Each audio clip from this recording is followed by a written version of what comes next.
Obviously, there's a group of us here representing a larger group of sheriffs across the state supporting Don Bacon. I want to bring up one point. A couple years ago, in fact, it was Brad Ashford's last election, somebody tried to associate Nico Jenkins with him. And I was against that. I knew that he was not responsible for Nico Jenkins. But at that same time, that made us aware that there were some problems that the legislature could fix in our corrections. Early release, release dates that were messed up, and Brad was the chairman of the Judiciary Committee, went through an entire session, and that was never fixed. Nobody attempted to change it, and that's where his leadership was. Nothing got done. About a year later, he's in Washington, and he's voting to let him out of GitBub. So I, for one, I know I'm in public safety and I'm a sheriff like these gentlemen are here, but that public safety is everybody's job, including Brad Ashford. Our congressmen, our senators, our legislators, they help the sheriffs, and I'm sure that's consideration that these sheriffs made when they decided to sign on. So I will tell you, I know Don Bacon, and under his watch, that is not going to happen. And I appreciate that, and that's why I'm on board. Thank you. All right, well, I signed on to Don Bacon immediately after I met him. Jeff had hosted a kind of a luncheon. I had the opportunity then to meet Don, and short conversation, I was on board immediately. Leadership always impresses me, and someone that takes a stand and was willing to take a stand rather than hop all over the room with always checking the wind. That's not that kind of guy, and so I have appreciated that and have never wavered in my support. Some of the things that are being said in these goofy commercials, one I really enjoyed the other night was the part about, I think General Bacon had asked Ashford about, did you know that Bellevue, Nebraska is one of the targets of ISIS? And we got the deer in the headlights look from his opponent, and he thought that Don was being privy to some special intelligence information that he shouldn't have anymore because he's retired, when he said, well, no, I read it in the newspaper.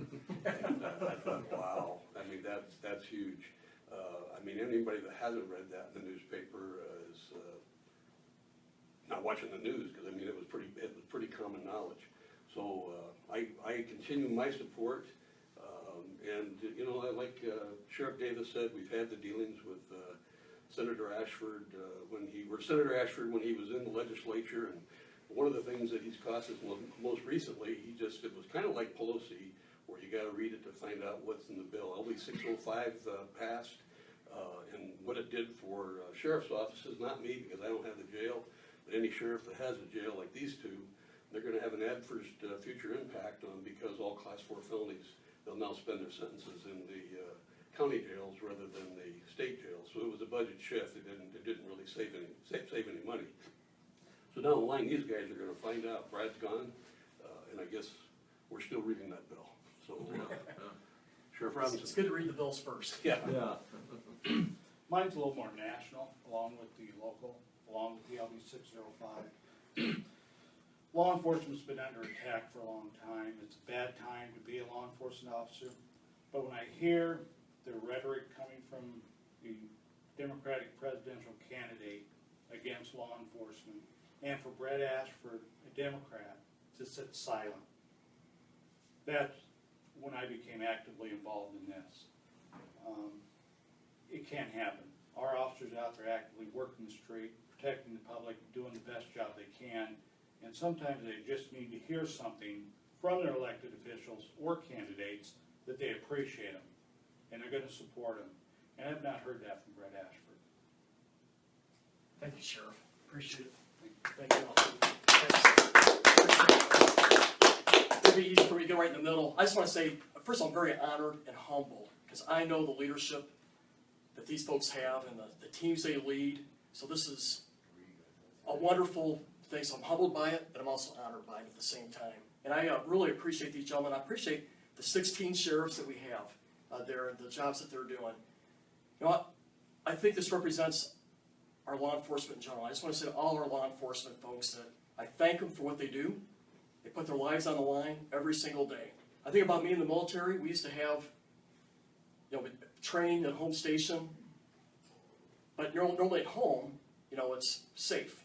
But we would deploy in harm's way, and I deployed 4 times. But our law enforcement, they're on the front lines every day, working with the toughest parts of society. And you hope most days are boring days, routine, but that routine and boredom, I know, can change in a heartbeat. And that's why I love and value and admire every single one of our law enforcement folks. So I appreciate the jobs that these sheriffs do. They're like field generals out there doing God's work in our state, and I appreciate them. A little bit about my background in the Air Force. I did command 3 different Air Force security force squadrons. And one of them won the Best in the United States Air Force, which I was very proud of. We had another one here at Offutt that was in charge of nuclear command and control security. That's a 0. You can't make any mistakes in that mission. You got to do that right, or bad things happen. But we got inspected by last week in command. They got an excellent, one of the few units to get that high of a score in a nuclear inspection. So I've had just such great experiences working with our own security and then coordinating with our partners off base like we've done. One last thing I'd like to point out. I'd like to use an example that shows that I will always have our law enforcement's back. We had a shooting at the gate towards the end of my tenure at Offutt. A gentleman who was a felon crashed through our gate at going roughly 70 to 90 miles an hour. And we chased him through the base, finally got him cornered. To make a long story short, they started ramming the police cars. And one of our security force professionals had to take action, and lethal action. And I know he felt terrible about it, but I had time to look at that for about 35, 45 minutes, and I knew that they did everything possible, and they did it right. But I remember some of our lawyers advised Don, do the investigation. Don't say much, say it's under investigation. But I didn't think that was right for that security force member who took a hard action, took a risk to save and do the right thing. So I went up there and did a press conference about an hour later, said I studied it, and what I can see is our law enforcement did it right. If I hear otherwise, we'll let you know, but I think they did everything by the book. And I put my arm around that cop and said thank you. And in that same spirit, I will have the back of our law enforcement people in Congress. So here's my commitment to the law enforcement team, to these sheriffs, and really all sheriffs, all law enforcement. My phone will always be ready to answer the phone. My door will always be open.